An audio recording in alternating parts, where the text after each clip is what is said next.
we can Yeah. go ahead. Okay, thanks a lot for coming. Muchas gracias por venir. And we are having a small discussion, conversation, and music listening session. And we're going to discuss archiving in the U.S. and memory, all related to our book, Lost Places of Salsa Music in New York City. And I'm Jaime. I'm part of Terminal Ediciones, which is the press that distributes and prints this amazing book. And we have the enormous pleasure to have here two good friends. One, Osmar from El Marchante, and Marcos Echeverria, which is the author of her book. Okay, and Osmar, he is from Caracas, and he lives here in LA, and he manages El Marchante, which is a huge, one of the biggest collections of Latino music and vinyl here in LA, and they have a store in Caracas in Venezuela too. Okay, and Marcos Echeverria, he's a journalist.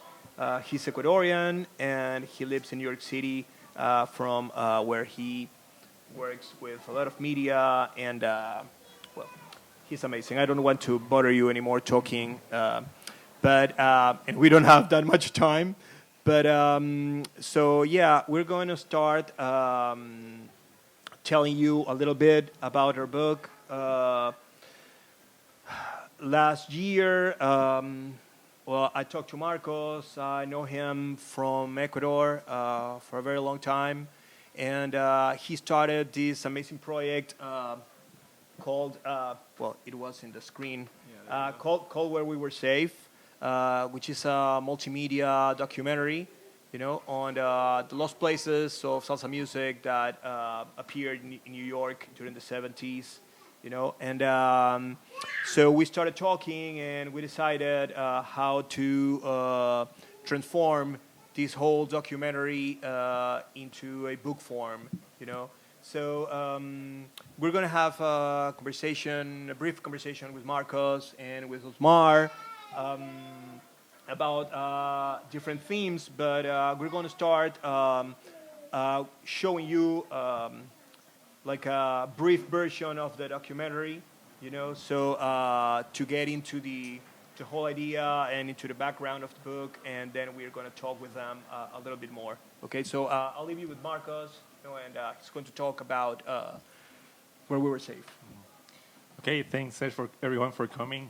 It's really great to be here and to share this knowledge, share the process of building this book, writing this book, and also the entire kind of immigration process and kind of like identitary process that I went through to create Where We Were Safe as an interactive project. And yeah, thanks to El Marchante, Osmar, for being here. I'm really fan of what he's doing here in LA. So later we will have this conversation about archiving efforts of Latinx music here in the US. So yeah, let's start. First, I just want to give you a brief introduction to what is Where We Were Safe and what's the motherboard of this project. So let's start. Okay, so Where We Were Safe is an ongoing interactive oral history archive that focuses on collecting memories of the lost and destroyed places of salsa music in New York City, such as clubs, record stores, bathroom, and outdoor venues. And this project has three objectives, and the way I'm doing it is by combining digital mapping and cultural memory in the form of oral history. So the three objectives of this project are, first, to reconstruct the historical space. Probably most of these spaces, the history or the physical evidence of these spaces are completely obliterated and destroyed. So it was really important to reconstruct, these spaces, the not physical, but the symbolical space of these sites. The second objective is to recover the heritage and the value of these contested spaces.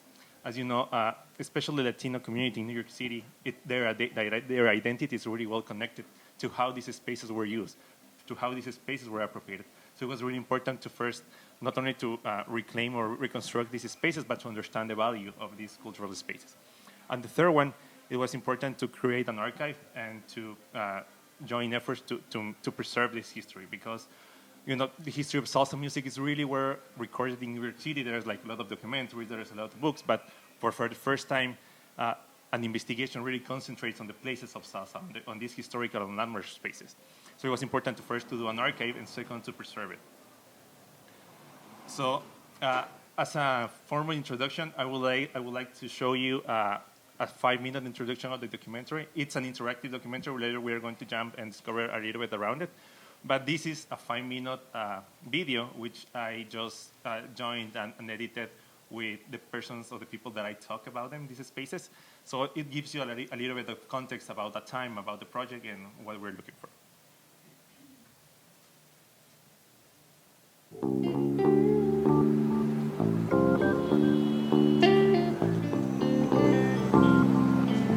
En esos tiempos era una cosa como ahora. Estaba la policía, nos mataban a negros y a latinos como si nada. Y después te decían que se guindaron en la cárcel. Estábamos en esa comunidad con esa pobreza, ¿verdad? Y con eso, todos esos problemas sociales y ese poco apoyo de la ciudad para protegernos. Y el vecindario estaba quemado, muchos edificios, se tiene que ver con el americano, entonces ellos quemaban los edificios para colectar dinero. The landlord starts to cut back on his maintenance, but he's not making the profit. More and more apartments become vacant. It becomes a wasteland like the South Bronx. Is a live picture, and obviously a major fire in a large building in the South Bronx region of New York City. At that period of time, there was the Civil Rights Movement, there was the anti-war movement, the Young Lords. For us here, it was reclaiming a history that was denied to us. The same way it was denied to all national minorities in this country. Most movements, if not every movement, has music attached.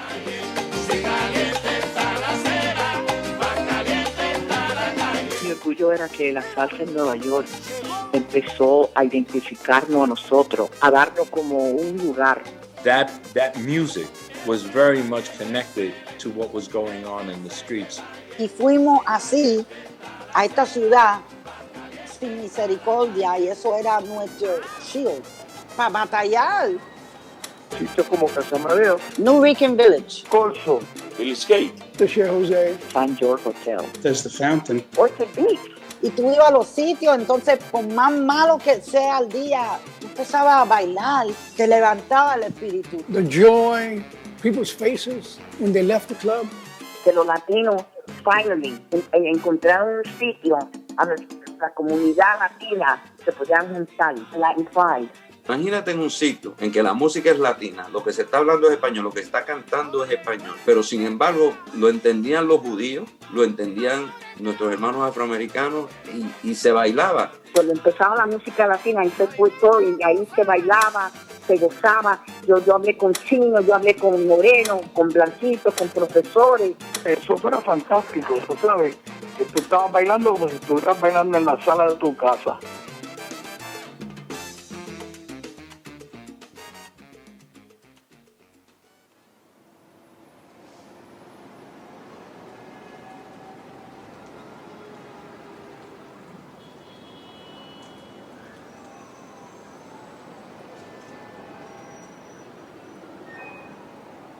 When you're in el barrio, any barrio, you're safe, right? Because everything is okay there. Whatever happens there, you're forgiven. There's a way of talking to people. There's a way of being, of existing in el barrio. Once you step out of el barrio, now you're stepping out into the world, So one way of looking at these spaces that you're talking about is that we created our own little barrios wherever we went to be safe in them, where we can talk our language, or the broken Spanish and English that we grew up with, or that we can dance to our music, or that we can make fun at each other, without other eyes looking at us. And that's because we created these barrios. If you define barrio as a safe place where you can be who you are,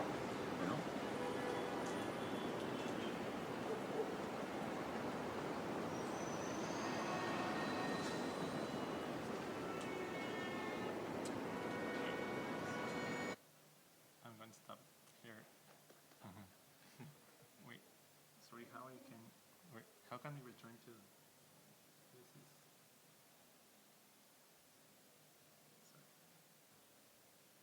Okay. Yeah, so what you just watched is the introduction to the interactive documentary. So before experimented it, this is like a brief context of what's happening at that time, what the project is looking, and what the community wants to do through the voice and the power of their voice, you know. So I just going to go through it because I really want to spend the time with the conversation. But thinking about, you know, why, when I started doing this project, why these spaces are important. As I was telling you, most of these spaces are completely obliterated. These spaces doesn't exist anymore. There is no agency there is no power from, or motivation from the institutions or from the city to work in a memorializing efforts to recover the heritage or preserve the heritage of these spaces. So in that sense, you know, for me it was really important first to understand why these spaces were important, and second, because this is also a community archive. So the idea was, when I was interviewing, we have this round of conversation, we have these questionnaires in which with the community we were able to first define what's a landmark and why these spaces are landmarks for them. So thinking about that conversation, we define why these spaces are important, you know. So thinking about that, we defined that it is important because they're historical. Entire genre was kind of developed in these spaces. Second, also, as I was telling you, it was really important how these spaces were used or are a symbol of heritage and identity, because as I was telling you, this community or these spaces were important because how people use them, how people, in a way, were able to develop some dynamics that helped them to resist the 1970s. And obviously the third one, it's a really big one, and probably it's the biggest question that I want to answer in this investigation, in this research, is understanding how the Latino community through salsa music use these spaces to mediate dynamics of resistance. So this means like I really want to understand how the community used salsa music to resist the 1970s and how salsa motivated them to occupy these spaces. So thinking about, you know, this conversation, we identified more than 100 spaces, more than 100 important and community spaces are completely disappearing in New York City. There is no piece of effort to memorialize them or to preserve them. And obviously, you know, like doing a project to kind of like rescue or preserve the history of 100 places was really overwhelming. So with the community, you know, we decided to, I also ended up interviewing, in this first part of the archive, I ended up interviewing 17 people. However, I have, you know, like a list of nearly 40 people that I really want to interview. But for the first stage of this project, I interviewed 17 people that are part of this archive. And with them, you know, we decided that it was important really to focus on 8 spaces. And these 8 spaces, in a way, represent the experience of what was to experience Salsa City at that time. It really is a really good radiography of what was happening at that time. So it was a combination between record stores, public space, record stores, ballrooms, each of them satisfied to a certain community and motivated special uses. So before going to the conversation, I just really want to take you to the interactive map. So you can just take a look at it. And yeah, so I decided to do a map. It was really important to do a map because, especially in the New York City context, maps has been used as tools of oppression. So I really want to reclaim the use of that media as a map. For example, thinking about redlining or urban renewal plans or urban plans. You know, all these kind of maps were used to segregate and segregate people, especially people of color, Black Americans, Latinos, people working class. So for me, it was really important first to reclaim the use of a map and to create a map. And what I'm doing here is a map of resistance, because I am identifying first these spaces that are completely obliterated, and later they're revealed through the memory of the people. So yeah, you know, this was kind of like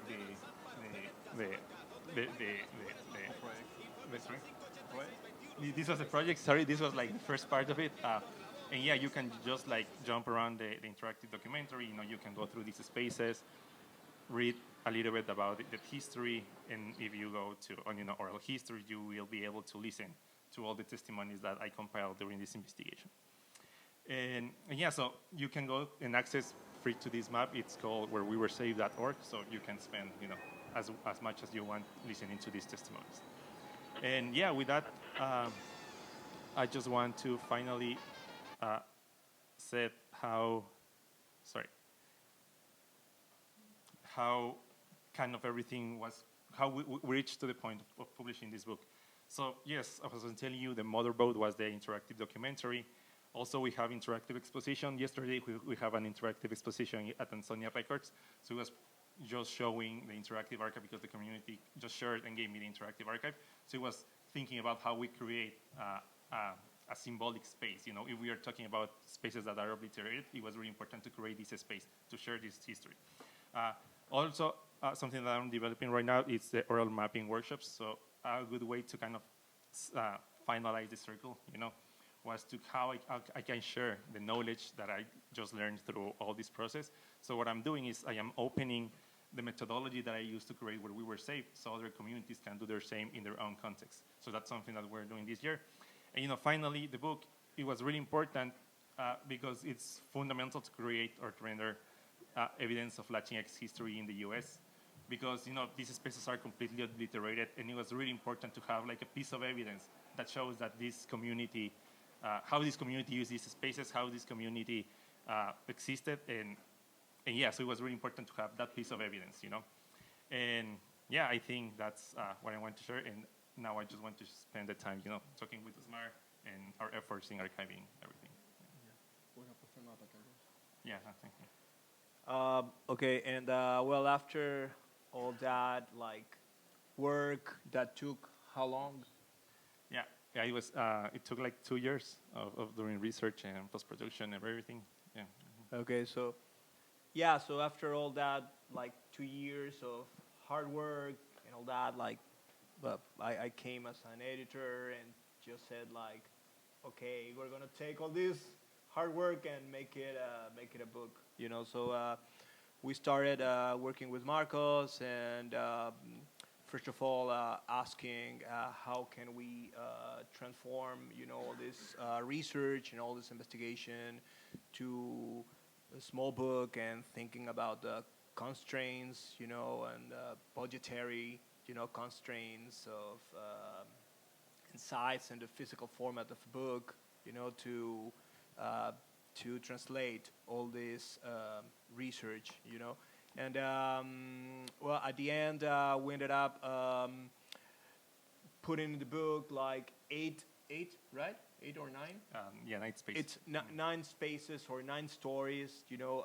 Actually, 8 spaces in the story of a Colombian guy that came to live to New York, which is an amazing story. And he started like, you know, only just taping and photographing all the concerts in the city, you know, in the 70s. And today he still lives in the city, and he's like a huge amount of tapes and recorded music, like an amazing archive.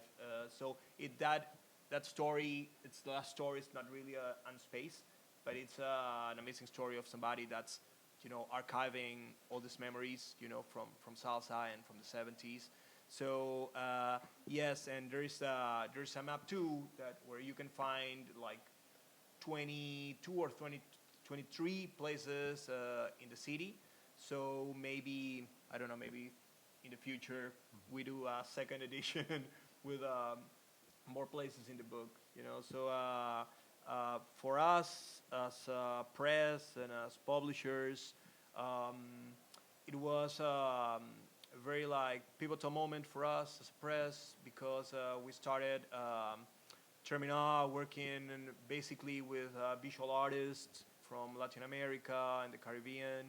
But when we started working in this book, we moved, you know, to think more about our stories, you know, our past, you know, the lives of our friends, our families. We have, I know there's many people here that is from Latin America, and we have, everybody has grown with listening to music or listening to salsa, and if it hasn't been salsa, it's been merengue or it's been cumbia, etc. So for us, I was born in Ecuador. I've lived in Ecuador almost all my life, and to find, all this life that happened and it's still happening in New York City and in many other cities. It was very emotional for us, like to find that connection through music, and now I'm living in Mexico, so I'm discovering cumbia and more music that we've been listening in my country since I was a child. So for us as a press, it's like our first project, on memory and archiving all these memories, and hopefully it wouldn't be the last, And so yes, and we are going to discuss a little bit with my friend Osmar and with Marcos, and first of all, it would be nice, Osmar, if you can tell us a little bit about your project and how do you think it comes together with all this that we're doing. Yeah, thank you so much for having me, guys. I'm part of El Marchante, that it's a project that aims to research and compile and disseminate also music from Latin America and the Caribbean. And yeah, we feel connected in the way I remember the first time that we talked about where we were safe, and also about El Marchante and about that mission of disseminate or communicate music that in some way maybe is not that accessible like other genres. I'm thinking of, for example, rock music, or other genres that are more like well documented. So I feel like a good way to draw like these similitudes, like these similarities, is like mention like, for example, that both projects are migrant projects made by migrant people too. And when you are in other space, you start like, of course, as a natural consequence, I guess, like looking back from where you're from, and also looking a little bit deeper where you are, like what you're talking about, cumbia. I guess that in that way, a other point of connection is, of course, music. That what is the best way of, for example, of communicate with a for example, this is a bilingual book, right? So it aims to communicate what you're doing in English and in Spanish, but with music is also like sounds cheesy, but it's like the universal language. So it's I think it's even broader now.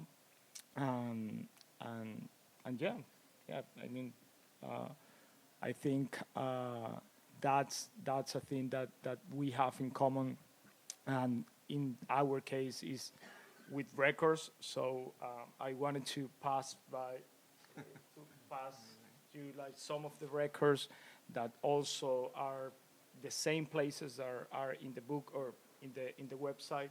For example, this is the Cheetah, the Funny Stars Live at Cheetah. This is one of the most memorable concerts in salsa history, and also this one is in Sin Sin in New York. This was a concert by Eddie Palmieri. So yeah, just can pass by there.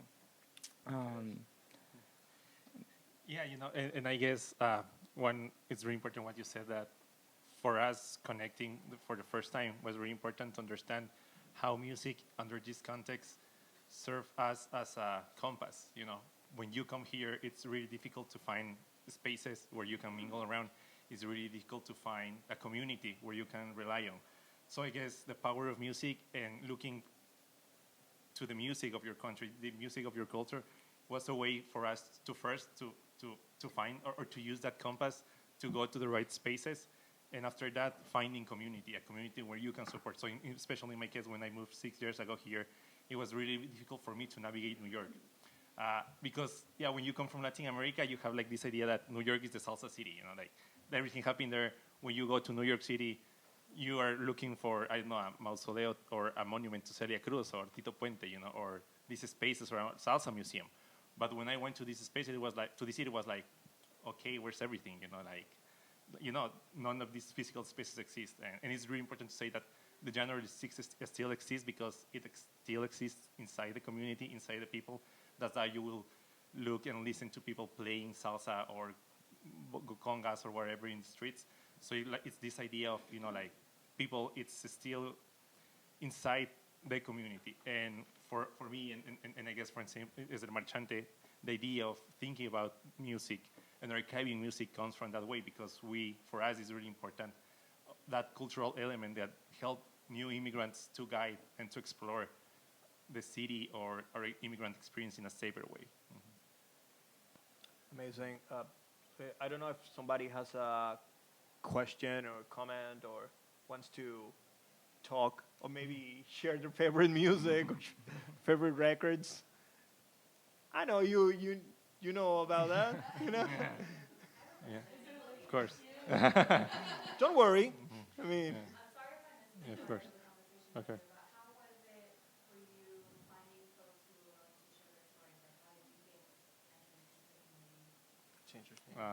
Yeah, you know, it was interesting because I guess Facebook helped a lot and social media.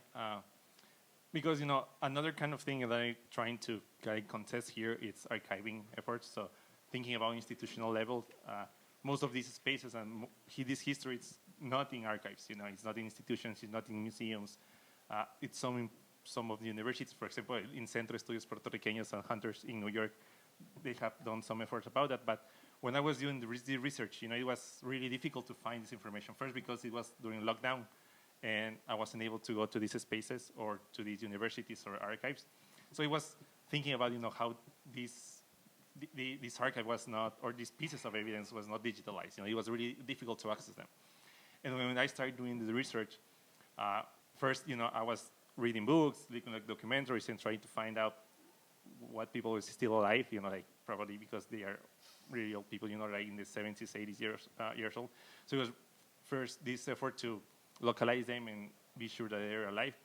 And after that, you know, once I just start contacting people, I guess what was really important, and I was really lucky doing this project because they really understood the importance of this project and the importance of what I was doing, that the community was just like open, you know, it's like take everything, take my testimonies, I'm happy to talk with you.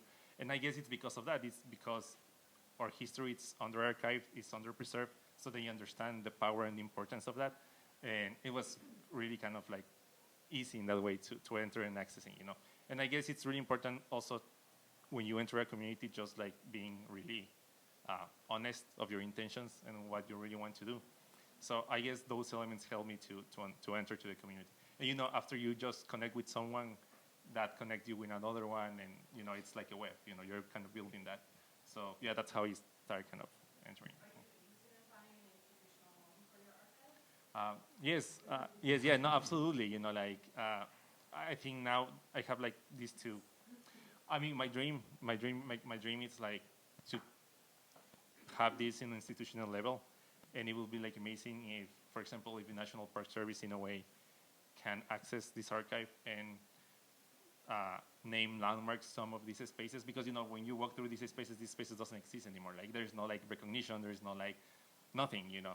So for me, in a way, it will be like amazing if we can use this platform, this project as a platform to start that conversation, and in the future probably designate some of these spaces as landmarks. You know.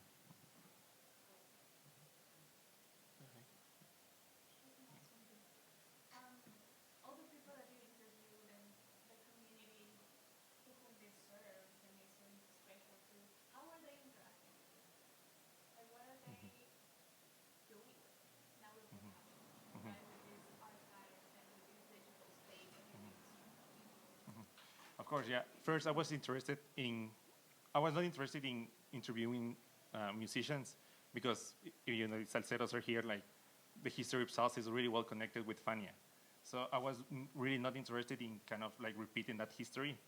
So that's when I decided first to interview journalists, documentaries, or photographers that were in these, club bouncers, people that used to dance in these spaces, the managers of the club, because I was really interested in kind of capturing that part of history.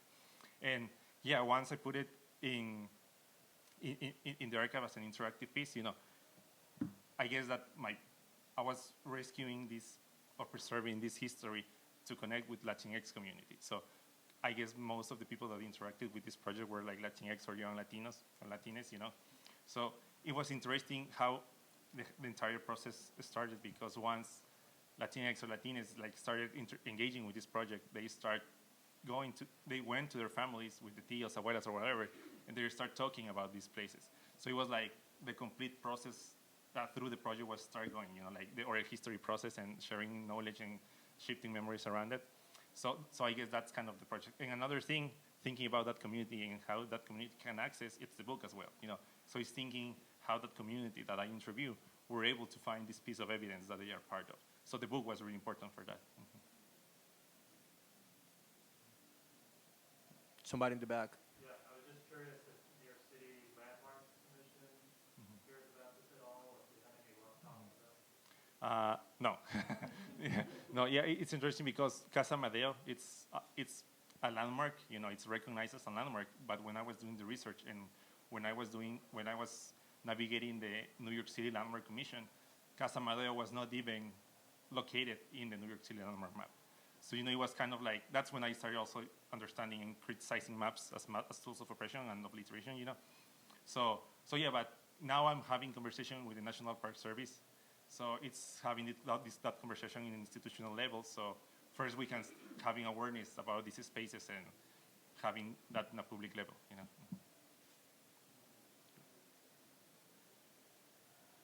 Yeah, as you were doing your research, did you come across any, like in today's time, contemporary DJs or maybe music clubs that play salsa today? And was there a connection, like, do you think, do they have relationships with folks that did it in the 70s? Do they know their history? I'm kind of wondering about that, like today's time and the past. If there's an active relationship. Yeah, of course. That connection is really important because salsa is intergenerational, and I guess that's the way that salsa has found its way to survive in a way. So like for example, here is a DJ like Noche Negra. She's from Venezuela and she's Marchante. So in a way, for me, it's really important to have DJs in this installation that I'm doing, not because we just want to have salsa and to have dance, because for me, the idea of the DJ, it's like this character that it's kind of preserving preserving like records and bringing to a new audience. So it's thinking this idea of historical and musical continuity, So for me, the idea of the DJ and kind of the character of the DJ is really important in this kind of right, So that's the connection between past and present and intergenerational, because, most of the DJs are really young people, So it's interesting, how they are kind of like archiving efforts, like doing archiving, like preserving, like buying, having a collection about this stuff and presenting that to new generations. So I guess that's the constant like connection and continuity. And I have a question for Osmar, because when we talk about salsa and all this history of salsa and all that funny stuff and all that, of course you always connect that with New York City, But being here in LA and Osmar, for example, having his amazing project here in the city, I wanted to know, how easy or difficult, has been to connect like Latino audiences or more like American audiences interested in music here in LA, which is geographically a lot more diverse than New York City, and it has, a very different background, a very different history. So, how it has been, the journey, trying to, create a community here in the city that it might feel more like divided in a way, because of the size and all that. Yeah, I think it's been both, but yeah, I mean, I think it's been easier overall in the sense that because of the records that are in this case, we can call it lost records as well, and or lost objects, and include posters, photographs, etc. But because of the records, I think, yeah, the project El Marchante has been able to connect with a lot of people that are or from Latin America or that live during that time in New York, for example. That has happened a lot to me in fairs when I'm selling records, and yeah, because of the demand of this type of music that was, I guess, mass produced in Venezuela, where is the place that I get most of my records. Yeah, those records are not maybe like the most common records here in LA. So that demand, has been like has made El Marchante like a point of attraction to not only buying or selling a record, but to share stories, to share, even like a simple conversation to meet people, and from that to organize parties, organize events, organize also exhibitions. That, for example, there was one that we made with Alexandra, and when you see the story of salsa, it's really similar also to the story of cumbia, for example, and how it traveled across different countries. So I think overall it's been easier in that sense. Okay, amazing. Okay, somebody has another question, comment. No. Okay, so we can play some. You want to play a little bit of music? Just to travel a little bit across time, and because these places are not already here.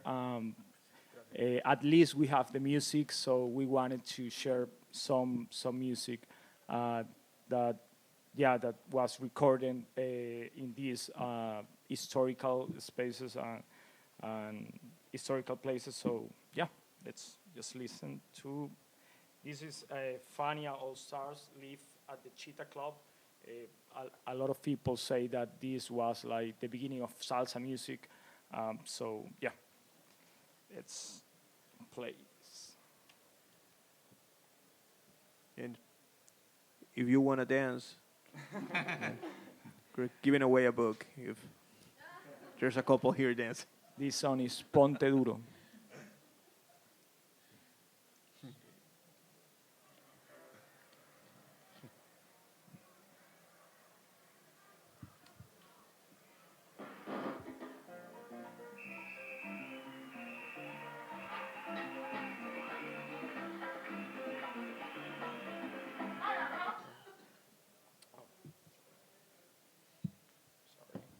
Technical. Okay, thank you.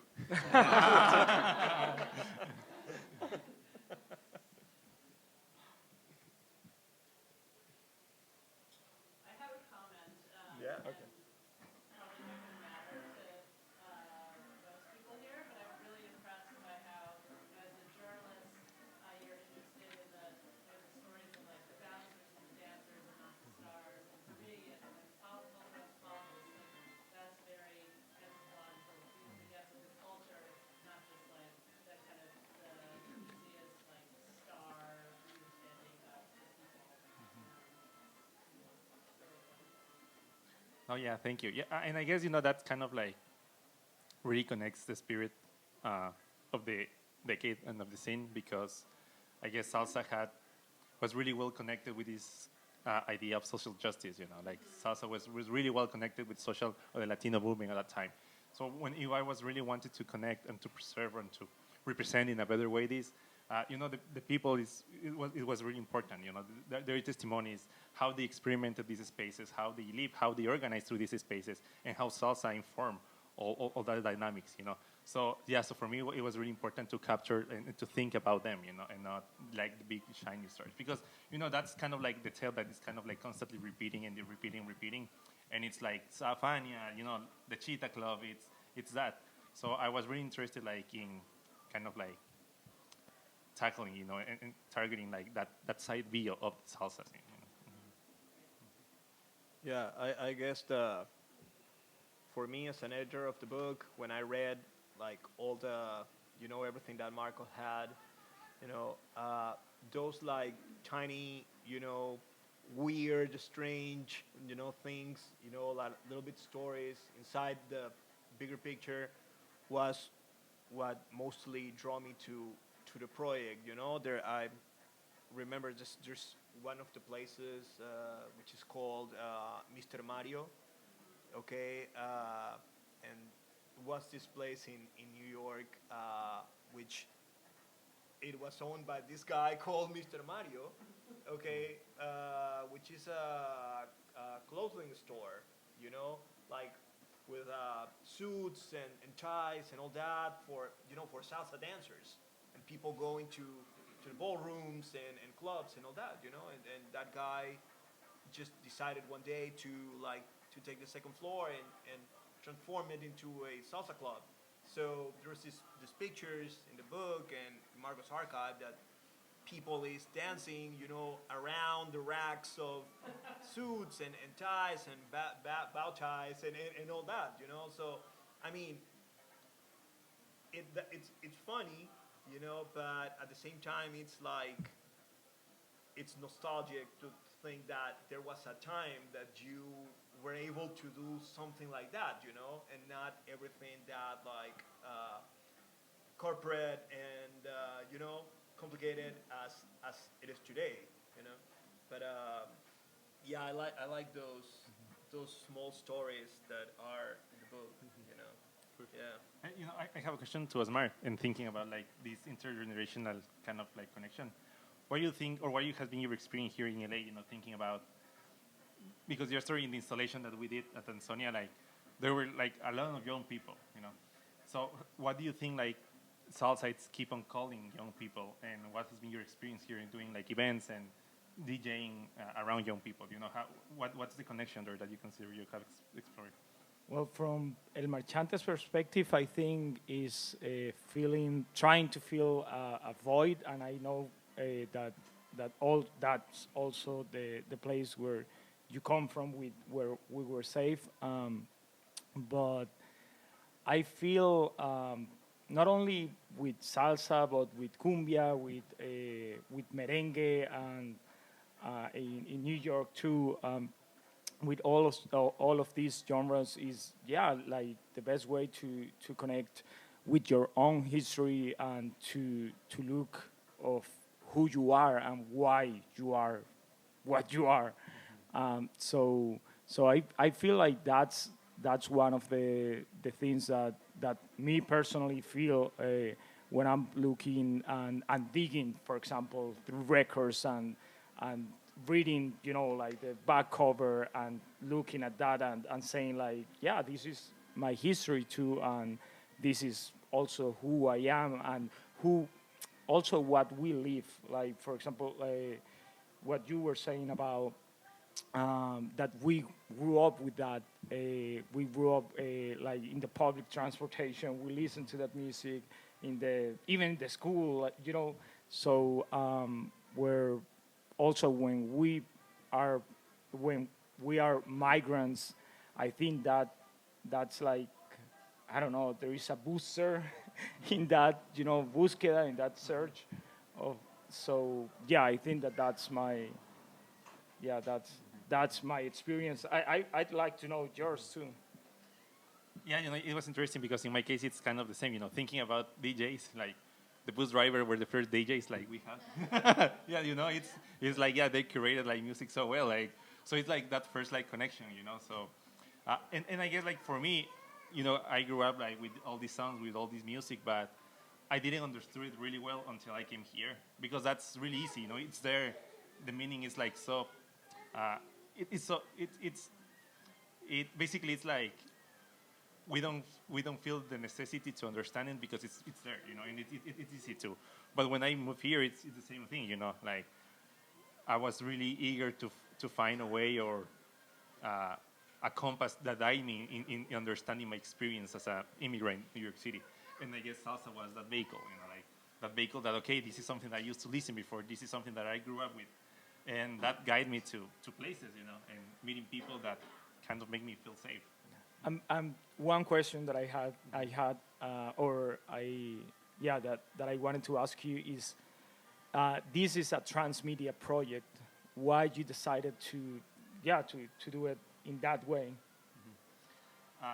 I was really interested in not kind of like doing the kind of traditional kind of process, like interviewing, doing the documentary, and that's all. I was really interested in probably finding new ways of how people can experiment with it and how the community can vinculate with it or experience it, So in that attempt, like the linear kind of like process of doing a documentary didn't serve that purpose, So for me, it was understanding, okay, how I'm going to connect more people, how I am going to create community events, how the community is going to acquire this knowledge or how it's going to influence them, So in that process, for example, I was really interested in first kind of doing the interactive exposition because for me it was really important first to, once that I have all this archive that the community gave me, all this archive, all these memories, it was like, okay, I'm doing this kind of physical space. If I'm talking about Lost Spaces, it was this idea of creating this symbolical space where people can interact with these archives that doesn't exist anywhere else. And so that was the first thing. And the other one, it's like, I guess every single element in the project serves a certain purpose. So the interactive installations serve the purpose of having an intergenerational communication, an intergenerational event. So that's why, yesterday was like really like, people in the 80s and in the 70s, like with, I don't know, babies, So it was like, okay, how this intergenerational communication works and how culture is passed, So thinking about that, the book is about that, like having this evidence of Latinx history in the U.S., and also that young old people can access and read it to this history, And after that, one of the most important things for me is like sharing this knowledge, and I guess through the workshop is that, it's okay. I'm opening how the things that I learned here, and I want to share so people can use the same knowledge and the same tools that I use, so they can do something like this in their own context. So I was thinking that, the history and the process was so huge, and the history is so big that. To make justice to that, to make justice to the testimony of the people and the experience of the people, it was needed to do something bigger, and not just like a traditional documentary or a book, something like that. Like the project demands that, and salsa, I guess, demands that because it's really complex. So it demands the way probably that you need to present and to distribute it. Cool. Okay. Sí.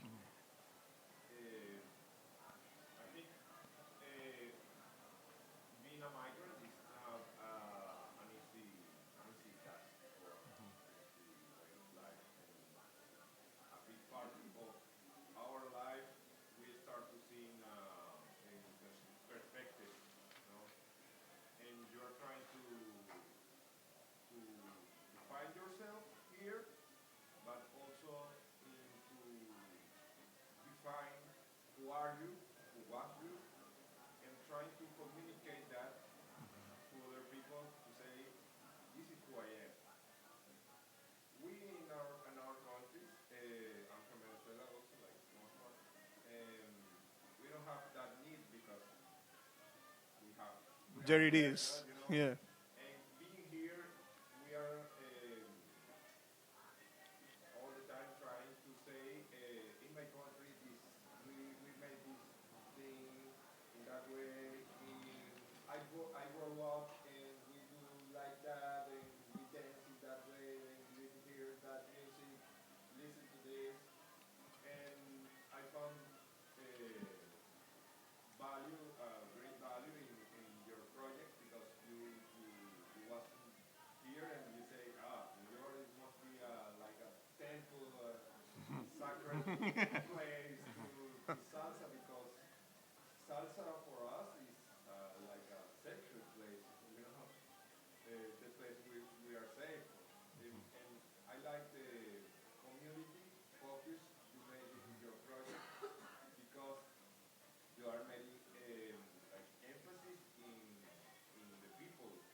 place, but also with these maps that are maps like cartography maps, but also maps of identity. And to interact with them, being in that place would be awesome. And to convocate DJs and make, recreation of that thing, the lights and the suits. Would be nice. That would be amazing.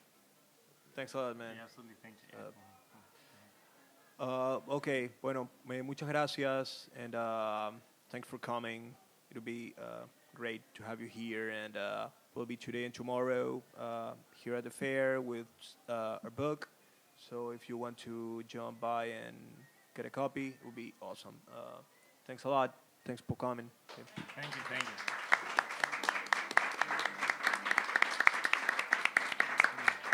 Ahora sí trepa, Gracias.